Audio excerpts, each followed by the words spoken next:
오전에는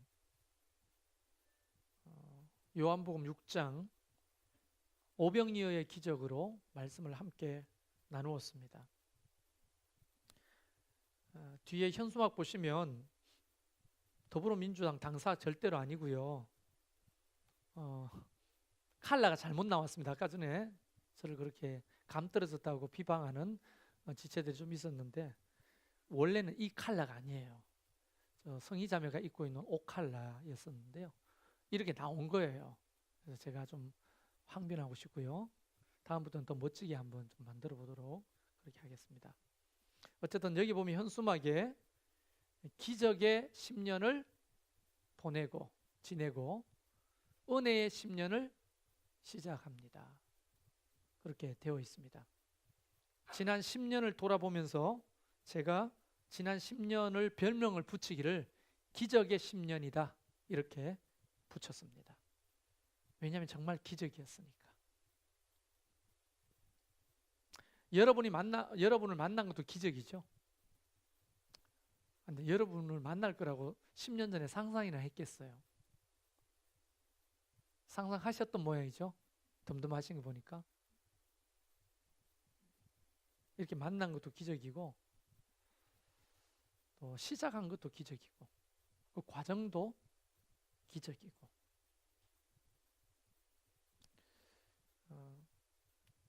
우리 가족과 개척 멤버들이 함께 시작한 그때를 생각해 보면 막막하고 깜깜했으나 하나님이 오늘에 이르게 했으니 참 이게 기적이었다.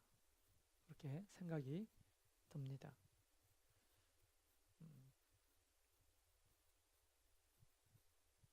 하나님은 너무나 부족하고 연약한 물고기 2마리 보리떡 5개 같은 우리를 들어 축사하시고 사용해 왔습니다.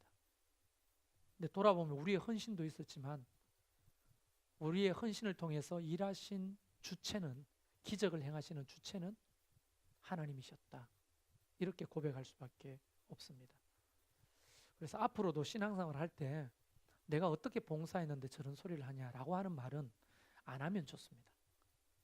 그건 하나님의 영광을 가리는 것이 됩니다. 저는 교회를 떠나는 사람에게서 간혹 그런 얘기를 듣습니다. 내가 어떻게 했는데 이렇게 섭섭하게 하냐고. 그건 하나님의 영광을 가리는 것입니다. 내가 어떻게 헌신했죠? 우리 개척 멤버들도 헌신했고 9년 전에도 헌신한 사람이 있었고 8년 전에도 7년 전에도 그리고 지금 현재 여러분이 헌신하고 있잖아요. 그러나 우리를 헌신케 하셔서 하나님의 일을 주도하시는 분은 하나님이십니다. 그래서 우리는 질그릇에 불과하고 우리를 깨끗하게 닦아 사용하시는 주인은 하나님이시니까 하나님 앞에 영광을 돌리는 게 맞습니다. 그래서 간혹 내가 어떻게 했는데, 내가 어떻게 헌신했는데, 어떻게 내가 봉사했는데 라고 하는 표현들은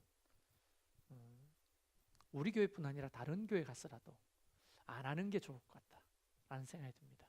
왜냐하면 하나님이 주체시니까. 할렐루야. 그럼 우리는 뭐가 됩니까? 뭐가 남습니까? 하나님은요 반드시 뿌린 대로 거두게 하시는 분이에요. 반드시 뿌린 대로. 그래서 지금 개척 멤버들이나 우리 교회 오래되신 분들한테 물어보고 싶습니다. 돌아보세요. 뿌린 대로 거두고 있잖아요. 좋은 것을 많이 뿌리면요 하나님 반드시 그것을 돌려주시고요. 또 우리가 실수나 또 몰라서 나쁜 것을 뿌리면 또 그것도 거두게 하시거든요. 뿌린 대로 거두는 거예요. 여러분이 많은 것을 심기를 바랍니다. 그러면 거둡니다. 다 반드시. 내가 칭찬 안 해줘도 하나님이 높이시고요. 할렐루야. 그래서 결국은 순종하는 자들을 통해서 하나님이 또 다른 기적을 만들어 가시는 겁니다. 저와 여러분이 계산하지 않고 오직 하나님 앞에 순종하는 저와 여러분이 되기를 바랍니다. 그러면 우리는 물고기 2마리 보리떡 5개 같이 미약하지만 우리 하나님은 우리를 축사하셔서 5,000명을 먹이고도 12광주리가 남는 은혜의 삶을 살도록 우리를 이끌어 주십니다. 할렐루야. 그래서 기적의 10년이라고 말씀드린 겁니다. 돌아보면 참 하나님이 그 기적을 베푸셨구나. 그럼 오늘부터 시작되는 또 다른 10년은 별명을 붙이기를 따라합시다. 은혜의 10년. 은혜의 10년이라고 명명합니다. 왜냐하면 하나님이 저한테 주신 말씀이 있기 때문입니다. 10년 전에도 저한테 말씀을 주셔서 개척을 했고 10년 후에 오늘도 하나님으로부터 말씀을 받고 또다시 10년을 개척하는 마음으로 시작하려고 하거든요. 앞으로 10년은 은혜의 10년이다 하는 겁니다. 할렐루야. 그래서 이 은혜의 10년을 왜 은혜의 10년이라고 하는지 오늘 저한테 주신 이 이사야 60장은 저한테만 주신 말씀이 아니라 여러분 모두에게 주시는 말씀이라고 믿고 함께 나누려고 합니다. 한번 상황을 보죠. 북이스라엘은 아수르에 의해서 BC 734년에 멸망당합니다. 그리고 남유다는 바벨론에 BC 586년에 멸망당합니다. 그래서 한 20만 명 이상이 포로로 끌려가고 남은 사람들은 정치인도 없고 선생도 없고 지도자도 없는 소시민들이 그곳에 남아가지고 나라 없는 땅에서 왕이 없는 땅에서 겨우겨우 명맥을 유지하고 살아가고 있었죠. 그 피폐한 이스라엘 땅에서. 특히 바벨론이 쳐들어와서 남유다를 멸망시킬 때는요, 정말 다 파괴됐어요. 다. 성전은 다 불타 없어지고 성벽은 다 무너지고. 그러니까 여러분 간혹 사진에 보셨을 그 6.25 전쟁 때 사진 있잖아요. 앙상한 뼈마디만 남은 건물들, 타버린 초가집, 나뒹구는 기와 조각들,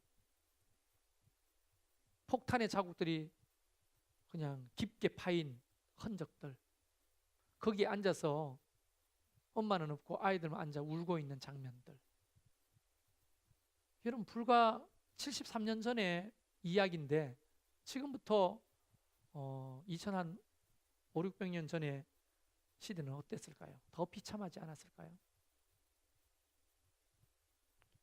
그럼 포로로 끌려간 사람들 20만 명을 내버려 두고 남아있는 사람들의 상황을 한번 생각해 보십시오. 그들에게 희망이란 어떤 거였겠습니까? 희망은 그럴 때 쓰는 말 있잖아요. 그들에게 희망은 사치였어요. 허영이고 사치. 한 끼를 먹을 수가 없었으니까 무슨 소망과 희망이 있었겠어요? 그들을 통치하고 다스리는 자신의 왕도 없습니다. 대대로 살았던 이 자기의 옥토는 쑥대밭이 되고, 그래도 하루에 3번씩 올라가 기도하던 성전이라도 있으면 신앙으로 버텨보겠는데 성전도 불타 없어지고, 그쯤 되면 하나님이 살아 계신다면 왜 이런 일이 났지라는 원망이 그들을 지배하고 있었지 않았겠어요?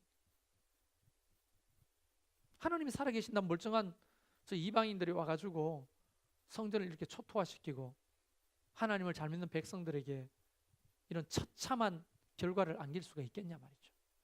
그래서 그들은 생각했어요. 하나님 없다. 하나님은 없는 거다.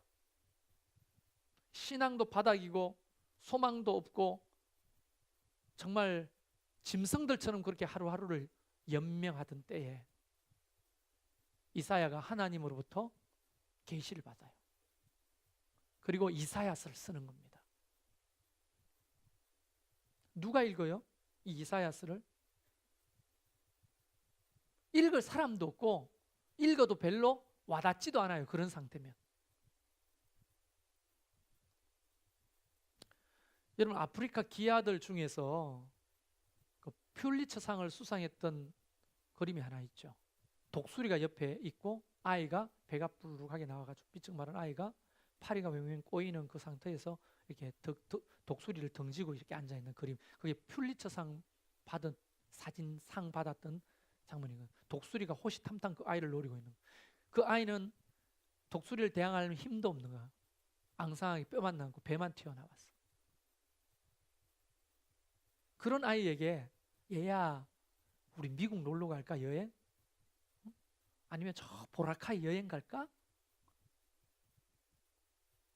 지난주에 보라카이 다녀오신 우리 최광식 목사님, 보라카이 요즘 똥물이라 가지고 사람들 못 들어간대 이제 앞으로 몇 개월 동안.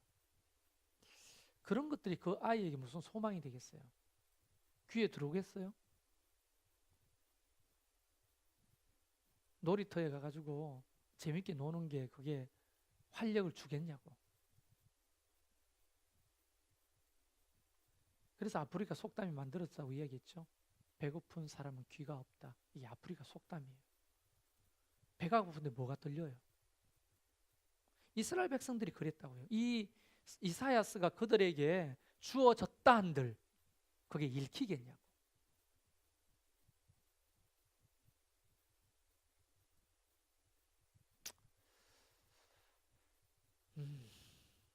이사야스는 66장으로 되어 있어요. 놀랍습니다. 성경이 몇 권이에요? 이사야서가 66장이에요. 놀랍죠? 아, 우연이지. 성경을 연구해 보면 39장까지가 구약 성경에 합당한 율법적인 이야기가 많고요. 40장부터 끝까지 66, 27장은 바로 예수님이 도래했을 때 메시아가 오셨을 때 어떤 일이 일어날 건지에 대한 복음이에요. 마치 성경 구약의 39권이 구약이고 27권이 신약인 것처럼 그렇게 돼 있어요. 그래서 학자들은 이사야 66장이 성경 한 장 한 장을 대변하는 글이다. 이렇게 말을 하기도 합니다. 그래서 우리가 읽었던 60장은 신약 성경에 해당되는 메시아 시대가 도래했을 때 일어난 일들에 대한 소망을 기록하고 있어요. 그런데 이게 너무 분위기 파악을 못하는 거예요. 뭐 분위기 파악을 못하는 이 내용 자체가 그들에게 무슨 소망이 되겠냐고요. 지금 당장 한 끼 구할 곳도 막막하고 오늘 죽을지 내일 죽을지 모르는데 미래의 메시아가 온들 만들 지금 내가 배고픈데 그게 무슨 소용이 있겠냐고요. 근데 이사야서를 읽어보면 줄기차게 뭐를 우리한테 주장하냐면 그래도 소망을 가지라는 겁니다.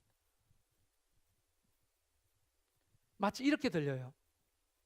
그래도 소망을 가지는 게 너한테 유익하다. 할렐루야. 그래도 소망을 가지는 게 나한테 유익한 거예요. 이사야 60장에서 하나님은 이사야를 통해 예언합니다.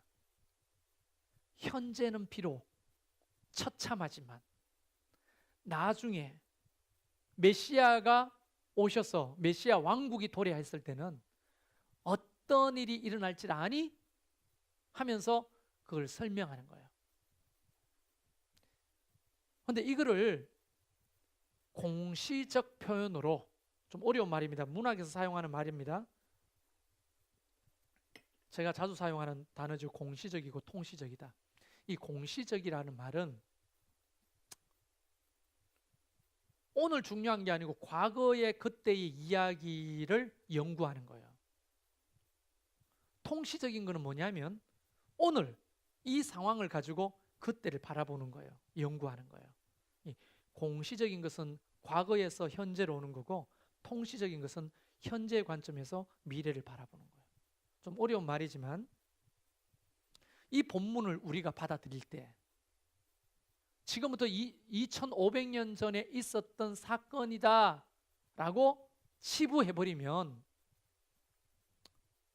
통시적인 관점이 사라지는 거예요. 오늘 우리에게 주실 하나님의 메시지가 뭔지를 발견할 수가 없다는 거예요. 2500년 전에 기록된 말씀이라 할지라도 이게 통시적으로 시간을 거슬러 올라와 현재의 하나님이 우리에게 주시고자 하는 메시지가 있을까요, 없을까요? 성경이 만약 통시적 기능이 없다면 성경은 옛날 얘기로 끝나는 거예요. 이해되십니까? 그러면 그 처참했던 이스라엘 백성들이 나라를 잃고 지도자들은 다 끌려가 버렸어요. 바벨론으로. 지도자가 없어. 그럼 민초들만 남아가지고 연명하는 거예요. 하루하루를. 잿더미 위에서.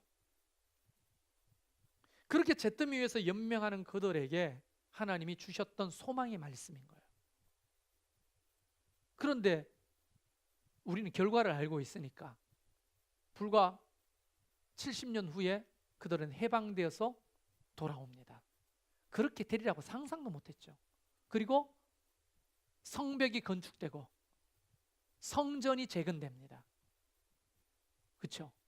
그리고 그들에게 걸출한 느헤미야라고 하는 총독이 세워지고 믿음의 학계 스가랴 같은 선지자들이 활동하기 시작하고 그 나라가 다시 회복되기 시작하는 거예요. 그리고 430년 후에 예수 그리스도가 그 땅으로 찾아오신 거예요. 그때 상황의 관점에서 이 편지는, 이 메시지는 너무 공허한 약속인 거예요. 그런데 시간이 지나서 우리는 2500년이 지난 지금 결과를 알고 이 성경을 읽어보면 그때 사람들이 이걸 믿음으로 좀 붙들고 기다렸으면 이 말씀이 맞네, 이 말씀이 맞네, 이 말씀대로 이루어졌네 했으면 좋았을 텐데 그때 많은 사람들이 이사야의 말씀을 거부했어요. 안 믿었어요. 너무 공허한 얘기야. 근데 오늘날도 똑같지 않겠어요? 오늘날도 많은 사람들이 하나님의 말씀을 받을 때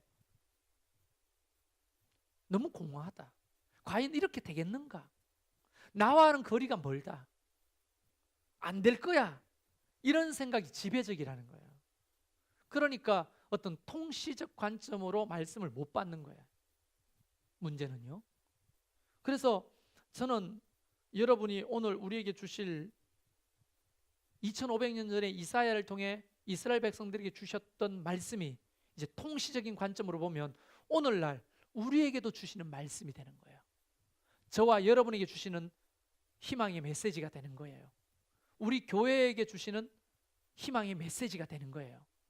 그런데도 오늘날도 이 설교를 듣는 여러분 중에서도 2500년 전에 이스라엘 백성들처럼 너무 공허하게 들리는 사람도 있겠고, 그러나 2500년 전에도 이 말씀을 아멘으로 받고 기다리고 견뎠던 사람들은 그 희망의 날을 보는 거거든요. 오늘도 마찬가지입니다. 여러분이 졸지 않고 아멘, 이건 나에게 주시는 말씀이야, 아멘, 우리 교회 주시는 말씀이야, 아멘 하면 저는 이대로 이루어질 거라고 확신합니다. 그래서 제가 지금 6가지의 약속의 말씀을 여러분에게 소개할 거예요. 앞으로 10년 동안 우리 교회에 행하실 하나님이 6가지를 약속하신 거예요. 이 6가지는 공허하게 하늘에서 이루어지는 게 아니라 여러분의 삶 가운데 이루어질 것들입니다. 할렐루야. 그래서 믿음으로 먼저 아멘하는 자가 이것을 갖게 될 거예요.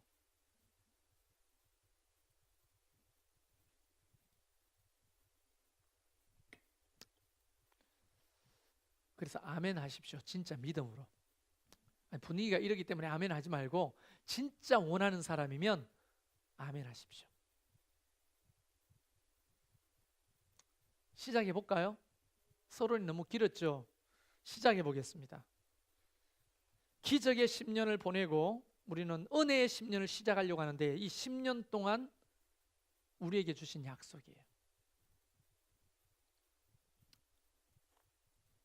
첫째,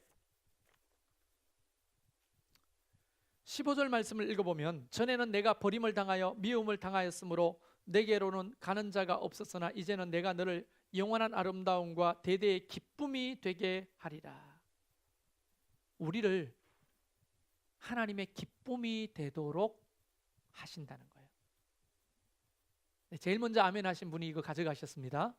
네, 그러니까 열심히 아멘 하시고 진짜 그렇게 되기를 바라면 아멘 하십시오. 알겠죠? 하나님께서 이스라엘 백성들이 그 황폐한 땅에서 어떻게 하나님 앞에 기쁨이 돼요? 이런 거 있잖아요. 예수는 너무 잘 믿었는데 대학은 떨어졌는데요. 예수는 안 믿었는데 대학은 들어갔어요. 그러면 이 학생은 뭐라고 생각하냐면, 예수 안 믿는 애는 대학 합격하는데 나는 왜 대학을 열심히 했는데 떨어졌을까? 하나님, 나는 하나님의 영광을 가리게 되는가? 막 이런 생각이 들잖아요. 그렇잖아요. 그런데 하나님은 반드시 믿음 있는 자들을 회복해서 예를 들어서 이야기한 겁니다. 도리어 대학 들어간 사람, 대학 못 들어간 애 이렇게 나누어져서 세상 사람들은 얘가 훨씬 잘 됐다고 생각하지만 나중에는 반드시 얘를 사람들에게 기쁨이 되게 하고 칭찬을 받게 하고 영광을 얻도록 세워주신다는 거예요. 소망을 가져야 됩니다. 나라를 잃었습니다. 수도도 사라졌어요. 성전도 사라졌어요. 아무것도 없습니다. 그러나 너희를 통해 나의 기쁨이 되게 할 것이다. 이게 공허하지만 이것이 이루어질 팩트라는 거예요. 하나님은 우리 교회를 하나님의 기쁨으로 사용하실 거예요. 앞으로 10년 동안 여러분의 목장을 하나님의 기쁨이 되게 하실 거예요. 여러분의 가정과 자녀들을, 여러분의 사업과 직장을 하나님이 기쁨이 되도록 사용하실 겁니다. 여러분의 개개인의 삶을 하나님이 기쁨이 되도록 사용하실 거예요. 할렐루야. 하나님이 하신다면 반드시 그렇게 됩니다. 두 번째 약속은 17절에 보면, 내가 금을 가지고 노소를 대신하며 은을 가지고 철을 대신하며 노소로 나무를 대신하고 철로 돌을 대신하고 화평을 세워 관원으로 삼으며 공의를 세워 감독으로 삼으리니. 여러분, 이 이야기를 좀 제대로 해석하려고 하면요, 역사적인 배경을 알아야 되는데, 솔로몬이 성전을 건축할 때 뭘 사용했습니까? 금, 은, 녹복석, 황복석, 적복석, 적보석, 너무나 많은 보석과 은금 보화를 가지고 성전을 만들었는데, 그 성전이 전부 다 회파되고 금들은 다 깨져가지고 보석들은 다 깨져가지고 바벨론 사람들이 다 훔쳐가 버렸어요. 그곳에 하나님이 금을 가지고 노소를 대신하고 은을 가지고 철을 대신하고 노소로 나무를 대신하고, 지금 우리가 사용할 수 있는 게 최고 놋밖에 없고, 그렇죠? 그 다음에 놋이나 철이나 나무나 돌이나 이런 것밖에 없지만 하나님이 그들에게 복을 주시는데 금을 가지게 하고 은을 가지게 하고 철과 놋을 가지게 하고, 하나님께서 경제적인 회복을 그 민족에게 허락하시겠다는 약속이에요. 여러분, 경제적인 회복과 복을 공허한 약속이 아니라 여러분의 가게에도 부어질 겁니다. 그래서 그걸 가지고 뭐 했는가? 이스라엘 백성들이 성전을 건축하기 시작할 겁니다. 그래서 스룹바벨 성전을 세웠습니다. 그것은 다른 약속이 아니라, 성전을 세울 것이라는 약속이 아니라 영적 회복이 일어날 것이라고 하는 약속이거든요. 여러분, 첫 번째는 하나님이 우리를 기쁨이 되게 하신다. 앞으로 10년, 은혜의 10년 동안 우리의 경제적으로 우리를 축복하실 것이다. 세 번째, 영적인 회복을 허락해 주실 거라는 거예요. 영적인 회복. 여러분, 이스라엘 백성들은 성전 중심으로 살아가거든요. 항상 성전 중심으로 살아갔어요. 성전이 무너지면 그들은 굉장히 불안해합니다. 영적으로 회복되는 게 굉장히 중요해요. 오늘 이제 우리 목자 목녀들 기적의 삶 공부하면 제가 그림을 그려가면서 좀 설명하고 싶은 게 있는데요, 영적인 회복이 무엇을 의미하느냐 하면, 내가 하나님 앞에 신앙생활 열심히 하는 사람이 되는 것만 포함되고 있는 게 아니라, 이 영적인 회복은 삶의 모든 영역을 풍성하게 만듭니다. 여러분, 축구 선수가 기술전에 뭐가 있어야 돼요? 체력이 있어야 되죠. 그 다음에 야구 선수는 기술전에 뭐가 있어야 돼요? 체력이 있어야죠. 배구 선수는 배구를 잘하는 기술전에 뭐가 있어야 돼요? 체력이 있어야 되죠. 모든 스포츠의 기본은 체력이거든요. 체력이 회복된다고 하는 것은 다른 것들을 풍성하게 만드는 베이스가 되는 거예요. 영적인 회복은 바로 우리 삶의 체력과 같은 거예요. 영적인 회복이 됐다, 내 교회 열심히 나가고 그냥 신앙생활 열심히 하는 사람이 되겠다라고 하는 약속이 아니고 삶의 모든 영역을 풍성하게 만드는 원천을 회복시켜 주시는 거예요. 할렐루야.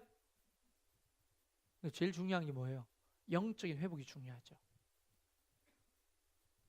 여러분 믿습니까? 그래서 하나님께서 우리에게 네 영혼이 잘 돼야 범사가 잘 되고 강건한다, 이렇게 설명하고 계시는 거예요. 그 조용기 목사님 맨날 그걸 평생 우려먹고 사시잖아요. 삼중 축복. 영혼이 잘 돼야 되는 거예요. 그 영혼이 잘 되는 것은 교회 열심히 나오라는 말 이상인 거거든요.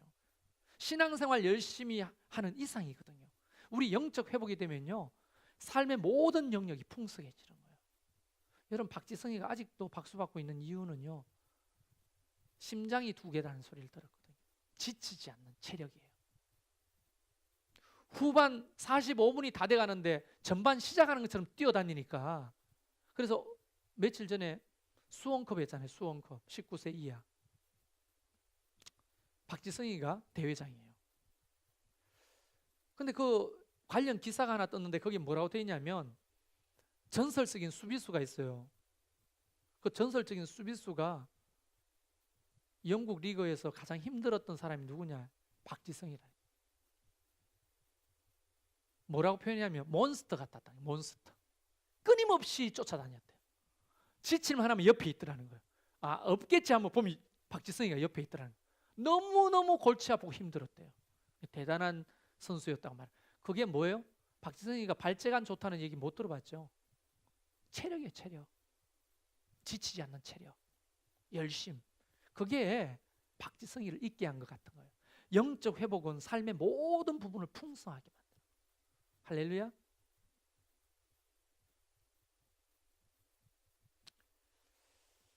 저와 여러분에게 영적 회복이 일어날 거라고 약속하셨습니다. 네 번째, 18절 말씀에 보면 다시 강포한 일이 내 땅에 들리지 않을 것이요 황폐와 파멸이 내 국경 안에 다시 없을 것이며 내가 내 생명을 구원이라 내 성문을 찬송이라 부를 것이라. 이 말을 쉽게 해석하면 샬롬이 임할 거라는 거예요. 샬롬. 샬롬이 뭡니까? 평화가 임할 거라는 거예요.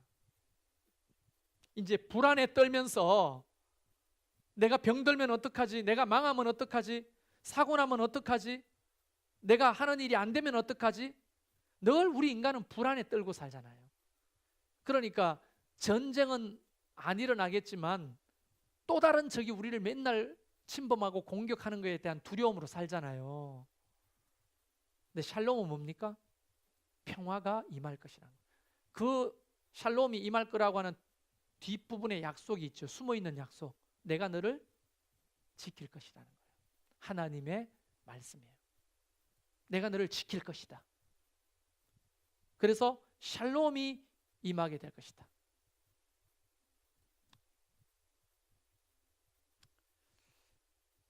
이 말씀 받으려고 최광식 집사님 아멘 하면 제일 빨리 하는데요, 지혜로운 거예요. 저게 오지랖이 넓은 것도 아니고 눈치 없는 것도 아니고 지혜로운 거예요. 여러분 분위기 파악하면서 앉아서 입 다물고 가지고 가만히 계시지 마시고 아멘 하십시오. 오늘 기적의 삶을 공부하면 왜 그래야 되는지 알 거예요.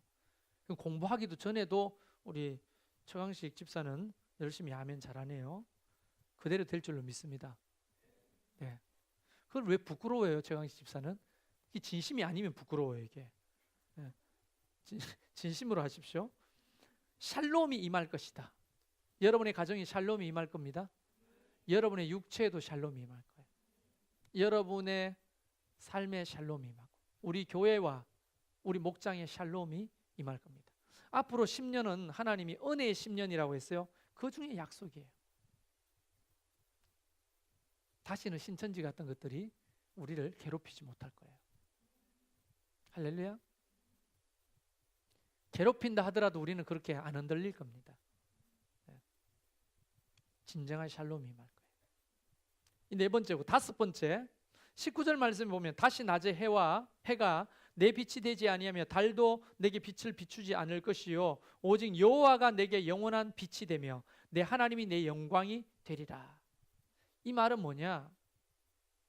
그때 당시의 문화로 보면 해와 달은 굉장히 중요했죠. 우리나라에도 농경사회이기 때문에. 왜냐하면 그래서 해신한테 빌고 달신한테 빌고 땅신한테 빌고 물신한테 용왕님께 빌었죠. 그래서 해가 빛을 잃고 달이 빛을 잃고 이러면 노했다고 생각하고 늘 불안에 떨고, 비가 오지 않으면 기우제를 지내고, 바다가 흉흉하면 고기가 안 잡히면 용왕님께 무슨 제를 하죠? 내가 어부가 아니어서 잘 모르겠네. 단어가 갑자기 생각납니다. 바다에서 용왕제 같은 걸 지내죠. 그런데 이제는 그 태양과 달이 빛을 잃고 도리어 내가 너의 빛이 되겠다. 통치와 다스림이 하나님으로부터 일어날 것이라고 약속하십니다. 여러분이 돈의 통치를 받는 게 아니고, 지식의 통치를 받는 게 아니고, 환경의 통치를 받는 게 아니고 하나님의 통치를 받게 될 것이라고 말씀하시는 거예요. 우리 교회가 사람의 다스림 가운데 있는 게 아니라 하나님이 친히 다스리는 교회가 될 것이라는 겁니다. 여러분의 목장이 목자와 목녀의 다스림 안에 있는 게 아니라 하나님이 직접 목자와 목녀를 통해 다스리시겠다는 거예요. 여러분의 가정의 다스림이 부모에게 있는 게 아니라 하나님이 직접 여러분의 자녀와 여러분의 가게를 통치하고 다스리겠다는 약속입니다. 지금 5가지 얘기했고요. 마지막 한 가지입니다. 21절과 22절 읽어보면 내 백성이 다 의롭게 되어 영원한 땅을 차지하리니 그들은 내가 심은 가지요 내가 손으로 만든 것으로서 나의 영광을 나타낼 것인즉 그 작은 자가 천명을 이루겠고 그 약한 자가 강국을 이룰 것이라. 때가 되면 나 여호와가 속히 이루리라. 교회와 우리의 삶에 부흥을 주시겠다고 하는 약속입니다. 여러분의 삶의 부흥은 뭡니까? 여러분, 삶의 부흥은 돈이 많아지고 없던 땅을 사고 집을 사겠다는 의미가 아니고요. 그건 이제 자본주의 속에 있으면 자꾸 그렇게 해석되는 거, 부흥이. 교회 부흥이 사람의 수가 많아지겠다는 말이 아니에요. 진정한 부흥은 진짜 우리가 하나님이 기뻐하시는 모습으로 성장하고 세워지는 거예요. 거기에 다 돈이 있어야 그 돈이 독이 되지 않죠. 그런 은혜에 사람이 붙어야 우리 교회가 방향을 잃지 않는 거예요. 그래서 하나님은 우리에게 약속하시기를 교회와 삶에 진정한 부흥을 주실 거라고 약속하셨습니다. 자, 정리를 해보면 앞으로 10년은 은혜의 10년으로 선포합니다. 그래서 무서워 도망가지 마시고요. 앞으로 10년 동안 저와 이 교회에서 하나님의 은혜를 누리고 살아가는 저와 여러분 되길 바라요. 그 첫 번째가 하나님이 우리를 기쁨이 되게 하시는 것을 누리십시오. 그리고 하나님께서 여러분에게 경제적인 복을 허락하시는 것을 누리십시오. 세 번째, 영적인 회복을 누리십시오. 네 번째는 삶의 샬롬이 임할 것을 믿으십시오. 다섯 번째, 하나님의 통치와 다스림이 여러분의 삶과 가정에, 직장에, 목장과 교회에 있을 것이라고 약속하십니다. 여섯 번째, 진정한 부흥이 우리의 삶과 우리 교회 가운데 임할 거라고 약속하시는 거예요. 자, 이제 제일 중요한 거, 결론. 이것이 여러분에게 공허하게 들릴지 몰라요. 나와는 거리가 너무 먼 얘기처럼 들릴 수 있습니다. 마치 2500년 전에 이스라엘 백성들처럼. 하나님은 그걸 책망하지 않았어요. 왜? 그럴 수밖에 없는 상황이잖아요. 황폐한 그 땅에서 이 이사야의 편지가 어떻게 마음에 와닿겠어요? 그러나 여러분의 형편과 처지와 상관없이 하나님은 이 일을 하시기로 선포하시고 계시는 겁니다. 남아있으면 장땡이에요. 함께 이것을 보게 될 겁니다. 예전에는 그런 얘기를 좀 속으로 기도했어요. 하나님, 우리 교회 부자 보내주세요. 헌금 많이 하는 부자 보내주세요. 그런데 하나님은 오늘 저에게 이렇게 말씀하십니다. 야, 부자를 한두 번 보내줬냐? 실제로 생각해 보니까 부자들이 꽤 왔었어요. 그런데 그 부자들의 우리 고린도전서 1장에 이야기했죠. 제가 다시 한번 읽어드릴게요.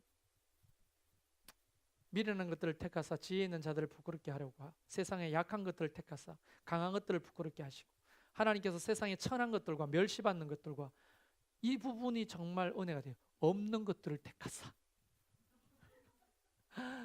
진짜 나 이게 너무 은혜가 돼요. 없는 것들을 택하사 있는 것들을 패하게 하시나니 이유가 있는데 그 이유는 이는 아무 육체도 하나님 앞에서 자랑하지 못하게 함이니라. 부자들이 왔는데요, 다 자기 자랑하려고 하는 사람이 너무 많은 거예요. 그럼 하나님은 어떻게 하실 건데요? 오늘 주시는 말씀이 지금 있는 성도들을 내가 부자로 만들어 주겠다. 그러면 이걸 배워가지고 하면 그때 고린도전서 이 말씀 하셨지. 나는 나를 자랑하지 않아야지. 돈으로 돈지랄 한다고 자랑하지 않아야지. 그래 하나님 앞에 드리고도 입 다물고 하나님 앞에 드렸으면 더 이상 내 돈이 아니고 이런 것들을 배운 부자들이 많아야 되는 거예요. 근데 그런 것들을 훈련받지 못한 부자들이 오니까 헌금은 좀 큰 돈을 한 번씩 내는데 목사를 움직이려고 해요. 돈으로. 교회를 자기 돈으로 움직이려고 해요. 제가 안 통하니까 떠나더라고요. 여러분 내가 그런데 통하는 목사였으면 좋겠어요? 그래서 좀 통해야 되는데 이게 분위기 파악을 못해요. 좀 하고 좀 이래야 되는데 그게 안 되니까 떠나더라고요. 택도 없죠. 여러분 우리는 여러분을 하나님이 변화시켜서 부자를 만드실 거예요. 그래서 얘가 좀 믿음이 없어서 그런지 몰라도 한 달에 1,000만 원씩 11조 하는 사람 10사람만 우선 달라고. 우리 중에 있다고 말씀하시니까. 네. 왜 아멘이 이렇게 공허하게 들립니까? 내가 믿음이 없는 거예요? 네? 진짜 믿음으로 하나님이 한 달에 1,000만 원씩 11조 할 사람이면 한 달에 1억씩 벌어야 되네요. 너무 공허한 얘기잖아요. 근데 될 줄로 믿고 아멘 하면 반드시 이루어 주십니다. 네. 두고 보세요. 그 간증할 자가 우리 중에 생깁니다. 네. 아멘입니까? 네. 그럼 끝나는 거지. 그럼 10명만 있으면 월 1억씩 헌금 나오네요. 11조만. 네? 그러면 깐지 저거 바로 수술시킨대. 지금 심장 사상충 걸려가지고 100만 원이 든대요. 그래서 어떻게 할지 교회 돈도 없는데 저걸 잡아 먹어야 되나 아니면 팔아야 되나 고쳐야 되나 하다가 결국 저거 잡아 먹었다는 성도를 잃을 수 있으니까 고치기로 작정했어요. 그래서 다음 주부터 모금을 좀 해보자. 개 사랑하는 자들이 있으니까 모금 개 사랑 모임을 좀 해가지고 좀 모아보자. 100만 원이 든다고 하니까 네. 그래서 개 모임 한번 좀 다음 주부터 해보려고 합니다. 지금 약 먹이고 있어요. 약 먹이고 있으니까 하나님께서 우리에게 복을 그렇게 주실 줄 믿습니다. 결론적으로 이 은혜의 스타트를 끊는 사람이 누구였으면 좋을까요?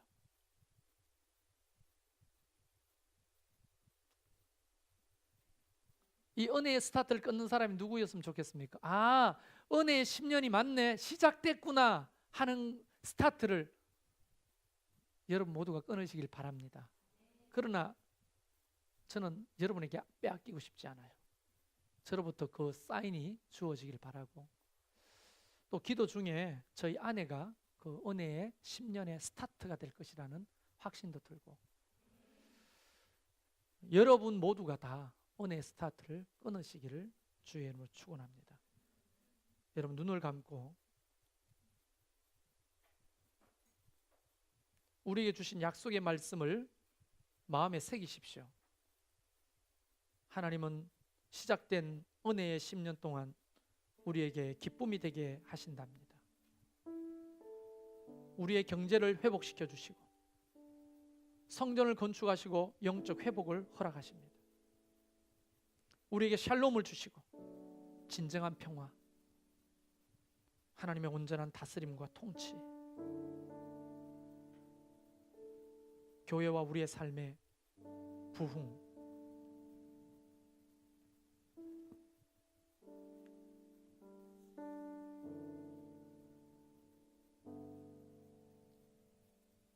어떤 사람은 이것이 너무 공허한 이야기로 들릴 수 있습니다.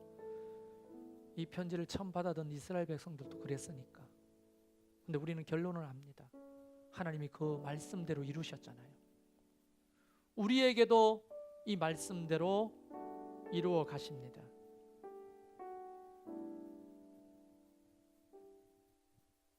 (20주년) 때는요, 10주년 때 이 설교를 듣고 아멘 했더니 내가 이런 은혜를 받았다 고백하는 자들이 넘쳐날 겁니다. 그게 여러분이 될 것입니다. 그 중에 특별히 마음에 간절히 소원함으로 다가오는 게 어떤 것이 있습니까? 기쁨이 되게 하심, 경제적인 회복, 영적인 회복, 샬롬, 온전한 통치와 다스림, 삶의 부흥, 교회의 부흥, 우리 목장의 부흥. 우리 그 마음을 품고 주님 앞에 찬양합시다. 나를 지으신 이가 하나님,